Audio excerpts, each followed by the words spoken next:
হয়েছিল প্রথম দান 850 টাকা আর দ্বিতীয় দান 490 টাকা।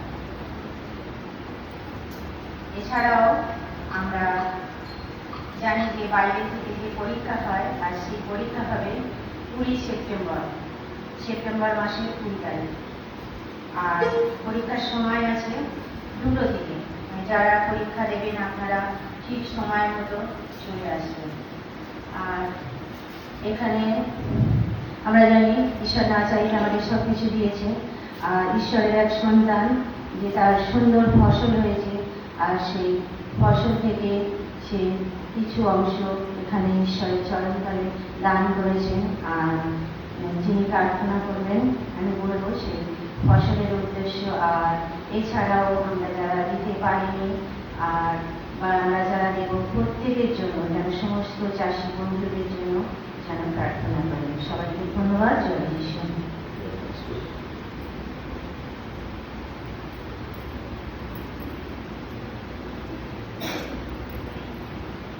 আজকের দিনে বাক্যে যাওয়ার আগে আজকের দিনের জন্য যে থিম নেওয়া হচ্ছে তা হচ্ছে ঈশ্বরের রাজ্য অনুসন্ধানকারীদের কাছে কোনো ত্যাগ স্বীকারই যথেষ্ট নয়। ঈশ্বরের রাজ্য অনুসন্ধানকারীদের কাছে কোনো ত্যাগ স্বীকারই যথেষ্ট নয়।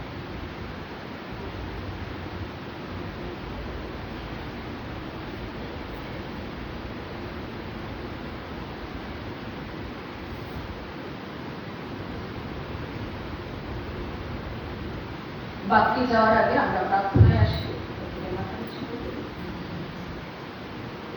হে ধন্য পরম পিতা ঈশ্বর, তুমি আমাকে আজকের দিনে কতই না আশীর্বাদ করলে প্রভু, যে তোমারই দিন প্রভু। আজ তোমার সেই দিনে আমরা তোমারই গৃহে যতজন উপস্থিত হয়েছে প্রভু, তুমি আমাদের প্রত্যেককে আশীর্বাদ করলে। তুমি আরো আশীর্বাদ দাও তোমার বাক্যে যাওয়ার আগে প্রভু। এই বাক্যের যে নিগুড় তত্ত্ব তা আমরা বোঝার ক্ষমতা রাখি না, কিন্তু তুমি আশীর্বাদ করলে প্রভু সবই সম্ভব করব। সেই জন্য তুমি আশীর্বাদ দাও শ্রোতা বক্তা উভয়কে প্রভু, যেন তোমার সেই বক্তব্য, তোমার বাক্য, তোমার কথা আমরা যেন হৃদয়ে নিতে পারি প্রভু। সেই মতো যেন প্রত্যেকের সঙ্গে থেকো এবং উপাসনা শেষ পর্যন্ত তুমি আমাদের মধ্যে প্রার্থনা যিশুর নামে চাই। আমেন। আজকে যে দুটি পাঠ নেওয়া হচ্ছে একটা পুরাতন নিয়ম থেকে এবং একটি হচ্ছে নতুন নিয়ম। আর সেই সঙ্গে আমরা দেখলাম যে আজকের যে বিষয় থিম ঈশ্বরের রাজ্য অনুসন্ধানকারী আর তাদের ত্যাগ যথেষ্ট। আমরা যদি দুটো ভাগে ভাগ করি যে ঈশ্বরের রাজ্য অনুসন্ধানকারী কারা, আর এই ঈশ্বরের রাজ্য অনুসন্ধানকারী কারা বলতে যে ঈশ্বরের রাজ্য তো কেমন, সেটা কোথায়, তাহলে প্রশ্নগুলো উত্তর দিতে গেলে আমরা দেখি ঈশ্বরের রাজ্য কেমন আমরা তার বর্ণনাতে পেয়েছি এই বাইবেলের মধ্যে। যে ঈশ্বর যখন সৃষ্টি করেছিলেন আর সেই সৃষ্টির মধ্যে সমস্ত কিছু ছিল আর অতি মনোরম হিসাবে সৃষ্টি করেছিলেন, সে প্রকৃতি বলল, মানুষ বলল। আর সেই সব শুনে আমরা প্রত্যেকে অনুভব করতে পারি বা অনুমান করতে পারি যে ঈশ্বরের রাজ্য কেমন। সেখানে শান্তি বিরাজ করে, সেখানে সব রকমের ফসল উৎপন্নকারী উদ্ভিদ, পশু মানুষ একসঙ্গে বসবাসকারী, কোনো হিংসা প্রলোভন কিছু নেই। তাহলে সেই স্বর্গরাজ্য এমন কোথায়? প্রশ্ন থেকেই যায়। স্বর্গরাজ্য মানুষ ছিল, কিন্তু শয়তানের চাটুকারিতা মানুষ সেখান থেকে বিতাড়িত। আর তখনই আমরা দেখলাম পৃথিবীর কথা।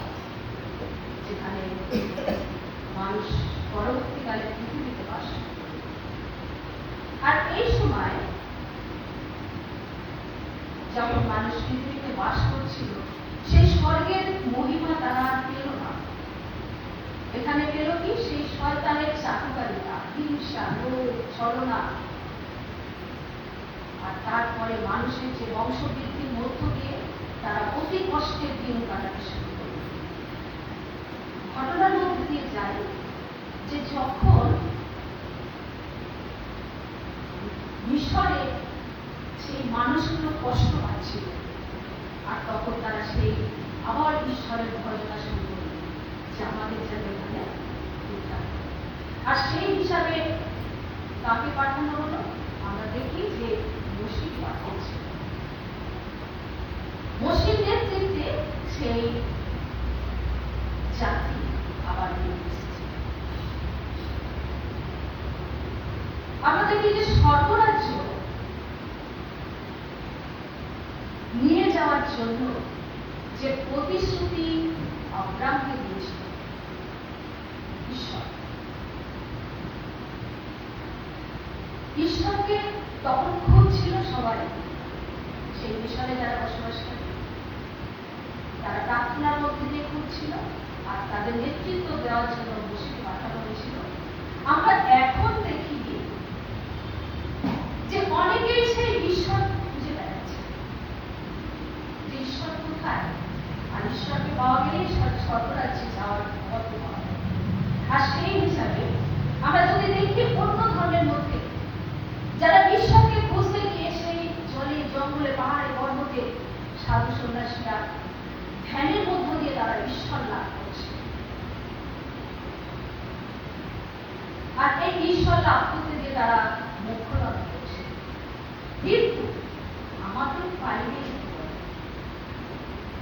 আমাদের বাইরে বলে আমি তোমাদের সঙ্গে সঙ্গে আছি। আমরা দেখি মানুষ হচ্ছে তিন প্রকৃতির।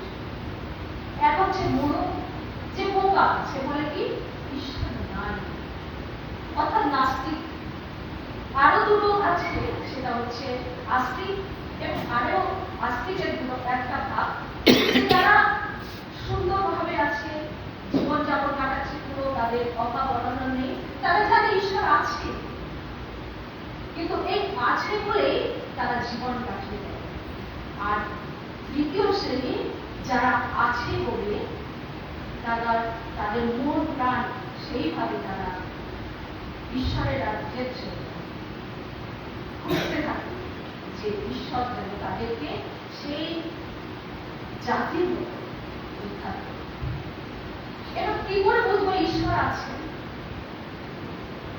ঈশ্বর আছেন আজকের বাক্যের মধ্যে দিয়ে আমরা দেখলাম আদি পুস্তক তার 12 অধ্যায়। অব্রাহামকে বলছে, ঈশ্বর স্বয়ং কথা বলছে যে আমি তোমাকে যে দেশ দেব তুমি সেই দেশে যাবে। তাহলে কি সেই দেশটা ঈশ্বরের রাজ্য নয়? তোমার জ্ঞাতি কুটুম্ব যা আছে তুমি সব ত্যাগ করে তুমি সেই দেশে যাও। তোমাকে যে আশীর্বাদ করবে আমিও তোমাকে আশীর্বাদ। এছাড়াও আমরা বাইবেলে পাই যে ঈশ্বর বলছেন যে তুমি তোমার জ্ঞাতি কুটুম্ব যেখানে নিয়ে যাবে আমি তাদের সঙ্গেই থাকবো। যা লেখা আছে যাত্রা পুস্তক তার 19 অধ্যায় 5 পদ। যাত্রা পুস্তক 19 অধ্যায় 5 পদ। এখানে লেখা আছে, এখন যদি তোমরা আমার পদে অবধান করো ও আমার নিয়ম পালন করো, তবে তোমরা আমার সকল জাতি অপেক্ষা আমার নিজস্ব অধিকার নেবে, কেননা সমস্ত পৃথিবী আমার। তাহলে যে স্বর্গরাজ্যের অনুসন্ধান করা হচ্ছে, সেই স্বর্গরাজ্যের কথা স্বয়ং ঈশ্বর বলছিলেন যে সমস্ত পৃথিবী আমার, আমি তোমাদের সঙ্গে সঙ্গে থাকবো। আর ঈশ্বর যেখানে থাকবেন সেটাই হচ্ছে সেই স্বর্গরাজ্য। এছাড়াও আমরা যদি গীত সংগীতা দেখি তার 97 অধ্যায় 1 পদ। গীত সংগীতা 97 তার 1 পদ। এখানে কি বলছে? সদাপ্রভু রাজত্ব করেন, পৃথিবী উল্লাসিত হোক, দ্বীপসমূহ আনন্দ করুক। অর্থাৎ সদাপ্রভুর রাজত্ব তাদের সঙ্গে, মনুষ্যদের সঙ্গে। আর সদাপ্রভু স্বয়ং কথা বলতেন মোশের সঙ্গে, অব্রাহামের সঙ্গে। এছাড়াও আমরা দেখি যিশার ভাববাদী তার 2:3 সেখানে বলছে ঈশ্বরের রাজ্য আমাদের মধ্যে। কেন আমাদের মধ্যে? যদি আমরা যিশার ভাববাদী তার 2:3 পড়ি, তাহলে সেখানে লেখা আছে, আর অনেক দেশের লোক যাইবে, বলিবে চলো আমরা সদাপ্রভুর পর্বতে যাকবের ঈশ্বরের গৃহে গিয়া উঠি, তিনি আমাদেরকে আপন পথের বিষয়ে শিক্ষা দিবেন, আর আমরা তাহার মার্গে গমন করিব। কারণ সিয়ন হইতে ব্যবস্থা ও জেরুজালেম হইতে সদাপ্রভুর বাক্য নির্গত হইবে। তাহলে এই বাক্যের মধ্যে দিয়ে দেখছি যে ঈশ্বরের রাজত্ব আমাদের মধ্যে। এছাড়াও আমরা যদি যিশা ভাববাদী 11টা পুরোটাই বলি, তাহলে সেখানে আছে যিশুই শান্তিরাজ, ঈশ্বরই শান্তিরাজ আর তার রাজত্বের কথা। আমরা প্রভু প্রার্থনায় বলি না যে তোমার রাজ্য আসুক। আমরা আবার গানের মধ্যে দিয়ে বলি যে তোমারই রাজ্য আসুক। এই যে রাজ্য, তাহলে সেই রাজ্যে আমাদের ঈশ্বর অব্রাহামকে প্রতিশ্রুতি দিয়েছেন, তোমাকে যে দেশ দেব সেই দেশে আমিও তোমাদের সঙ্গে থাকব। আমরা এছাড়াও দেখি যে ঈশ্বরের রাজ্য যেমন খোঁজার কথা বলা হচ্ছে, আজকের যে দুটি পাঠ নেওয়া হচ্ছে, মথি, নতুন নিয়মের মথি তার 13 অধ্যায় 44 থেকে 52 পদের মধ্যে এখানে সেই স্বর্গরাজ্যের কথা বলছে।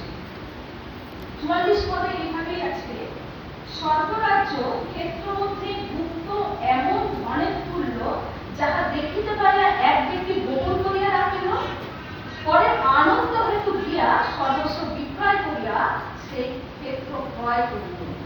আবার 45 আছে, আবার স্বর্গরাজ্য এমন এক বণিকের তুল্য, যে উত্তম উত্তম মুক্তা অন্বেষণ করিতেছিল, সে একটি মহামূল্য মুক্ত দেখিতে পাইয়া গিয়া সর্বস্ব বিক্রয় করিয়া তাহা ক্রয় করিল। এই স্বর্গরাজ্য এখানে দুটো দিক বলা হচ্ছে। সে ক্ষেত্র ক্রয় করল, কিভাবে ক্রয় করল? গুপ্ত ধনের তুল্য, যাহা দেখিতে পাইয়া, সে দেখতে পেয়েছে, দেখতে পেয়ে ক্রয় করেছে। আর পরেরটা দেখছি যে মুক্ত খুঁজছিল, সে উত্তম উত্তম মুক্ত খুঁজছিল বণিক। আর পরে যখন মহামূল্য মুক্ত পেল, তখন সর্বস্ব বিক্রয় করল। এই বাক্যের মধ্যে আমরা দুটো ধরন দেখতে পাই। ঈশ্বর খোঁজেন, এই জমি ক্রয়ের মতো ঈশ্বর খোঁজেন। কিভাবে খোঁজেন? আমরা দেখি মোশিকে ঠিক যেভাবে খুঁজেছিল, সে জ্বলন্ত ঝোপের কাছে দাঁড়িয়েছিল, আর ঈশ্বর তাকে বলছে তুমি তোমার জুতো খুলে ফেলো। তাহলে মোশে কিন্তু ঈশ্বরকে খোঁজেন। এখানে খুঁজেছে কে? ঈশ্বর নিজে। কেন না তাকে দিয়ে তার জাতিকে বের করে আনার জন্য। এই যে মোশে পরে ঈশ্বরের কথা পালন করেছিল। দ্বিতীয়ত দেখি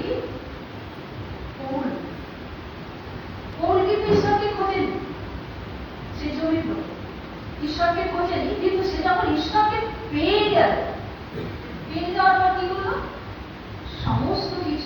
ত্যাগ করলেন। আর ফিলিপিও লেখা আছে এমন ভাবে ত্যাগ করলো, তার সে তো চাকরি করতো, কাজ করতো, তার হিংসা, তার ছলনা, যা কিছু খ্রিস্টানদের তখন অত্যাচারের মধ্যে পড়তে হচ্ছিল পৌঁছের জন্য।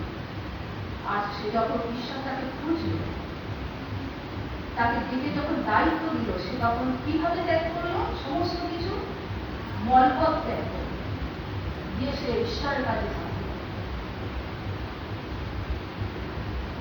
আমরা যদি দেখি মাদার ট্রেনে আসছিলেন, দর্শন পেয়েছিলেন। তাহলে এরা হঠাৎ স্বর্গের রাজ্যের সন্ধান পেয়েছে, আর সন্ধান পেয়ে সমস্ত কিছু ছেড়ে ঈশ্বরের সেবায় নিয়োজিত। আর উনি যেমন মুক্তা খুঁজছিল, খুঁজতে খুঁজতে ভালোটা পেল, তখন সর্বস্ব বিক্রয় করে সেইটা ক্রয় করল। এইখানে হচ্ছে মানুষ যখন খুঁজছে, মানুষ ঈশ্বরকে খুঁজছে, আমরা মনে হয় সেই বলে আমরা ঈশ্বরকে খুঁজছি। আর সেই দলে ছিল কে? নথরকে। অন্য শিষ্যরা ছিল, তাদের সঙ্গে ঘুরছে, কিন্তু সে জানতো না, খুঁজছিল কে তাকে কে পাওয়া যায়। আর সেই নথরের যখন খুঁজে পেল, তখন সে যিশুর শিষ্য হয়েছিল। আমরা দেখলাম যে স্বর্গরাজ্য অন্বেষণ করে। আমি বলেছিলাম 2টি ভাগে যদি ভাগ করি, তার হচ্ছে কোন ত্যাগই যথেষ্ট নয়। প্রথম ত্যাগ কি করেছিলেন? ঈশ্বর। আর সেই ঈশ্বরের কাছে কোন ত্যাগ, আমাদের ত্যাগ যথেষ্ট নয়। যা লেখা আছে ফিলিপিও, আমরা যদি একটু ফিলিপিও 2 অধ্যায় দেখি, ফিলিপিও 2 অধ্যায়, তার হেডিংটা এইভাবে আছে, যিশু ত্যাগ স্বীকারের চূড়ান্ত আদর্শ। যিশু ত্যাগ স্বীকারের চূড়ান্ত আদর্শ। এটি আমরা যদি 7 পদটা দেখি, কিন্তু আপনাকে শূন্য বললেন, যে মাঝখান থেকে পড়ছি এখানে যিশুর কথাই, যে কিন্তু আপনাকে শূন্য করলেন, দাসের রূপ ধারণ করলেন, মনুষ্যদের সাদৃশ্যে জন্মিলেন এবং আকারে প্রকারে মনুষ্যবৎ প্রত্যক্ষ হইয়া আপনাকে অবনত করিলেন, মৃত্যু পর্যন্ত, এমনকি ক্রুশীয় মৃত্যু পর্যন্ত আজ্ঞাবহ করিলেন। তাহলে আমরা যে ত্যাগ স্বীকার করব বা করি,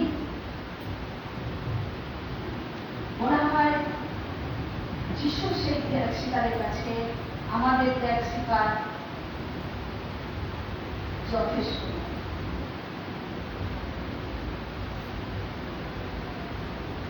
যদি একটা লাইন গাই, তাহলে আমরা একটু অনুমানিত হবো যে তাহলে কি আমাদের ত্যাগ স্বীকার কেমন।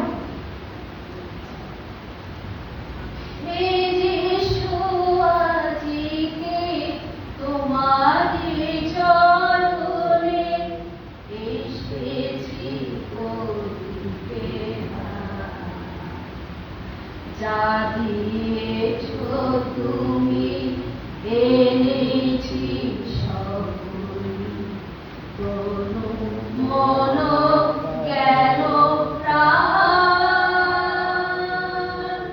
তনু মন জ্ঞান প্রাণ। আমরা শেষের লাইনটা শুনলাম, তনু মন জ্ঞান প্রাণ। আমরা সত্যি কি এগুলো দান করতে পারি? তাহলে লিমিটেশন কতটা? এটা কি সেই বিধবা সিটি পয়সার মতো হতে পারবে? বিধবা তার ইনকামের যে 2 পয়সা, সিটি পয়সা, তারা কিন্তু পরের দিনের কিছু ছিল। সে যখন দান করেছিল, সমস্তটাই উজাড় করে দিয়েছিল। তার মন, তার শরীর, তার জ্ঞান, আত্মা। আমরা ধরে নিই হয়তো বোধহয় শুধু একটু দান করে দিলেই সেই দানই হয়তো যথেষ্ট। আমরা যদি সেই যিশুর গল্পে চাই, একজন বলেছিল যে যিশু সে সঙ্গে থাকতে চায়, কিন্তু সঙ্গে থাকতে গিয়ে শিষ্যদের যেমন বেছে নিয়েছিলেন তাকে কিন্তু বেছে নেননি, সে নিজে এসেছিল। আর বলছে যে তুমি তাহলে এইগুলো করো। সে বলছে যে আমি যত ব্যবস্থা ছোট থেকেই পালন করছি, যা যা দেওয়া আছে।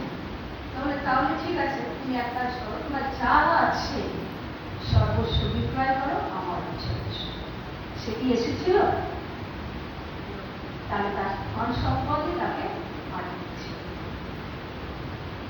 তাহলে আমাদের ত্যাগ কেমন হবে? আমরা অভ্যাস করতে শুরু করব, আমরা চেষ্টা করতে শুরু করব। ঈশ্বর যেখানে দেখি বলছেন যে যিশায়াহবাদী তার ৬৬ অধ্যায় ১ পদে যে সর্ব তোমার সিংহাসন, পৃথিবী তোমার পাদদেশ। আমরা এটা প্রত্যেকে পাঠ করি, গান করি। যেখানে ঈশ্বরের সিংহাসনটাই সেই স্বর্গে, আর উনি পা দিয়ে আছেন পৃথিবীতে, তার মানে উনি কত বৃহৎ। আর এই বৃহৎ ঈশ্বরকে আমরা কি দেব? তিনি তো আমাদের সব দিয়েছেন। আর সেই যা দিয়েছে তার থেকে আমরা কিঞ্চিত পরিমাণ ঈশ্বরের কাছে। আজ আমাদের ভাববার সময় হয়েছে যে আমরা কেমন ভাবে তাকে দিতে পারি। আমাদের জ্ঞান দিতে পারি, আমাদের মন দিতে পারি, আমাদের আত্মা দিতে পারি। শেষে বলি এই বৃহৎ ঈশ্বর সর্বসিংহাসন আর পৃথিবী পালন করছে। আর আমরা প্রত্যেকে অনুমান করেছি যে আমাদের এই ইট কাঠে ভরা মন্দিরে বা গৃহেতেই হয়তো ঈশ্বর আছে। আর যখন দুর্যোগ কিছু হয় ভাবেন যে যা, তাহলে আমাদের বোধহয় সব গেল, কিন্তু আমাদের মনটাই হচ্ছে আসল মন্দির। আর এই মনটাই আমরা যেন ঈশ্বরকে দান করতে পারি, আসতে পারি।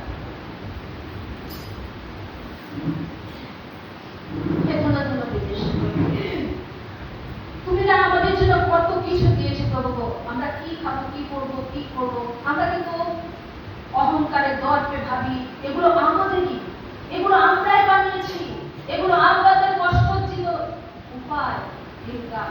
কিন্তু না প্রভু, যদি আমরা চিন্তা করি যে তুমি আমাদের সর্বত্র ভাবে সমস্ত কিছু ঝুঁকিয়ে আসছো প্রভু, সেই জন্য আমরা তোমাদের নির্ভরশীল হতে পারি প্রভু। তুমি আমাদের প্রত্যেককে সেই নির্ভরশীল হতে শেখাও। তুমি আমাদের সেই ঈশ্বর। প্রার্থনা যিশুর নামে চাই। আমেন।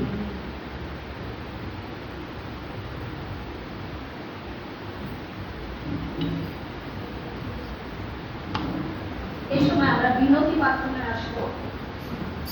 বিনতি প্রার্থনা 243 পাতা, তুমি